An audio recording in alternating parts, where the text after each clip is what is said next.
ಭಾರತೀಯ ಸೇನೆಯು ಪಾಕಿಸ್ತಾನ ಮತ್ತು ಪಾಕ್ ಆಕ್ರಮಿತ ಕಾಶ್ಮೀರದಲ್ಲಿ ಆಪರೇಷನ್ ಸಿಂಧೂರ ಯಶಸ್ವಿಯಾಗಿ ನಡೆಸಿದೆ. ಈ ಬೆನ್ನಲ್ಲೇ ಕರ್ನಾಟಕ ಸರ್ಕಾರವು ಮುಜರಾಯಿ ಇಲಾಖೆಗೆ ಒಳಪಡುವ ದೇವಸ್ಥಾನಗಳಲ್ಲಿ ಯೋಧರ ಹೆಸರಿನಲ್ಲಿ ವಿಶೇಷ ಪೂಜೆ ಮತ್ತು ಸಂಕಲ್ಪ ಮಾಡಲು ಆದೇಶಿಸಿದೆ. ಸಚಿವ ರಾಮಲಿಂಗಾರೆಡ್ಡಿಯವರು ಭಾರತೀಯ ಸೇನೆಗೆ ಶುಭ ಹಾರೈಸಿದ್ದಾರೆ.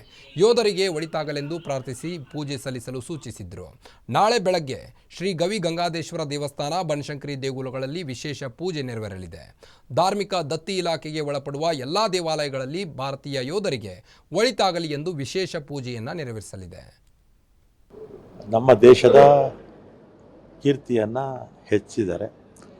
ಈಗಲೂ ಕೂಡ ಸರ್ಜಿಕಲ್ ಸ್ಟ್ರೈಕ್ ಮಾಡಿರ್ತಕ್ಕಂಥದ್ದು ಭಾಳ ಸಂತೋಷ. ಇದು ಭಾಳ ಹಿಂದೆನೇ ಆಗಬೇಕಾಗಿತ್ತು. ಪುಲ್ವಾಮಾ ಘಟನೆ ಆಯ್ತಲ್ಲ, ಆ ಸಂದರ್ಭದಲ್ಲೇ ಮಾಡಬೇಕಾಗಿತ್ತು. ಆ ಸಂದರ್ಭದಲ್ಲೇ ಮಾಡಿದರೆ ಪಾಕಿಸ್ತಾನ ಈ ಚೇಷ್ಟೆ ಎಲ್ಲ ಮಾಡ್ತಿರಲಿಲ್ಲ. ಚೇಷ್ಟೆ ಮಾಡ್ತಾ ಇರ್ತಕ್ಕಂಥದ್ದು ಪಾಕಿಸ್ತಾನ ಅಂತ ಎಲ್ರಿಗೂ ಕೂಡ ಗೊತ್ತಿತ್ತು, ನಮ್ಮ ದೇಶಕ್ಕೂ ಗೊತ್ತಿತ್ತು. ಈ ತೀರ್ಮಾನವನ್ನು ಭಾಳ ಹಿಂದೆನೇ ತೊಗೊಂಡಿದ್ರೆ 40 ಸೈನಿಕರು ಪುಲ್ವಾಮಾ ಘಟನೆ ಸಾಯ್ತಿರಲಿಲ್ಲ. ಮೊನ್ನೆ ಕೂಡ 26 ಜನ ಟೂರಿಸ್ಟ್ಗಳು ಪ್ರವಾಸಕ್ಕೆ ಹೋಗಿದ್ದಂಥವರು ಕೂಡ ಸಾಯ್ತಿರಲಿಲ್ಲ. ಅಂದರೆ ಸೈನಿಕರಿಗೆ ನಿರ್ಧಾರ ಅವ್ರಿಗೆ ಬಿಟ್ಬಿಟ್ರೆ ಇನ್ನೂ ಚೆನ್ನಾಗಿ ಕೆಲಸ ಮಾಡ್ತಾರೆ. ಸರ್ಕಾರ ಅದಕ್ಕೆ ಪೂರಕವಾಗಿ ಬೆಂಬಲ ಈಗ ಕೊಟ್ಟಿದೆ.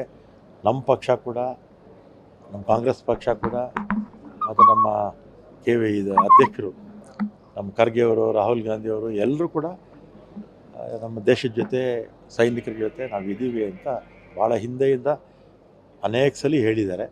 ಇಡೀ ದೇಶ ಒಟ್ಟಿನಲ್ಲಿ ನಮ್ಮ ಸೈನ್ಯದ ಜೊತೆಗೆ ಇರುತ್ತೆ, ಕೇಂದ್ರ ಸರ್ಕಾರದ ಜೊತೆಗೂ ಇರುತ್ತೆ.